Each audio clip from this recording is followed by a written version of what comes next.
As we reported on BON earlier this month, trade and investment between China and Africa has soared in the last few years. Our reporter Zach Reff went along to a recent Sino-African summit in Beijing to ask African leaders there what they hope to gain from China. Earlier this month, Chinese Prime Minister Wen Jiabao pledged the equivalent of $10 billion in low-interest development loans to Africa over the next 3 years. This increased development aid comes as bilateral trade between China and Africa is expected to reach $100 billion next year. Meanwhile, it is estimated that there are now roughly 750,000 Chinese living and working across Africa. China's interest in the faraway continent of Africa is both economic and geopolitical. Thanks to years of rapid development and continuing growth, China has an immense need for natural resources, and the country is now looking increasingly toward Africa as a go-to destination for such raw materials. Places such as Angola, a South Central African country that is now China's #1 supplier of oil, have become instrumental in fueling the Asian nation's growth. The arrangement between China and many African countries essentially goes like this. China offers a country low-interest loans and development help, including the financing and construction of local infrastructure such as schools and roads, in exchange for access to natural resources. These investments have improved the quality of life in scores of countries, and for many, these arrangements are a win-win situation. If a country gives you things like an infrastructure, and you know you need that infrastructure and your resources limits you from having such infrastructure, and if the Chinese government decides to help you, we would say thank you very much. Here at the China-Africa Industrial Cooperation and Development Forum, business leaders and diplomats are enthusiastically promoting the increasing ties between China and Africa. However, these connections are not without problems, and China's involvement in Africa often has a dark underside as well. China has drawn international criticism for supplying arms to both Sudan and Zimbabwe, countries which are both accused of numerous human rights abuses. Last year, in fact, China was widely condemned for sending a boatload of arms to Zimbabwe.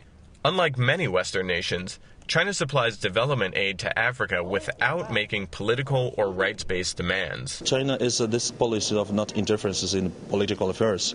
This is one of the strategies that Africa is getting and trying to avoid at all means interferences on political affairs.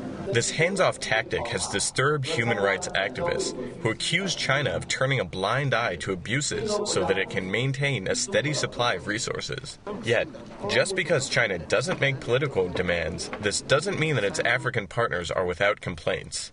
China has the last word in many of these complex relationships, even selecting its own state-owned enterprises as contractors for some infrastructure projects.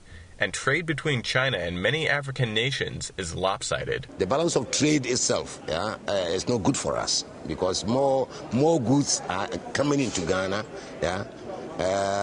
than we are exporting to China. And while China's construction projects across Africa have created thousands of jobs, many of these positions go to Chinese laborers and management who are brought in from abroad rather than to locals. They do take a little bit of Seychellois manpower, however, most of it Chinese. Still, many countries are hungry for development aid from China despite these imbalances. We have had worse situations than this with other countries.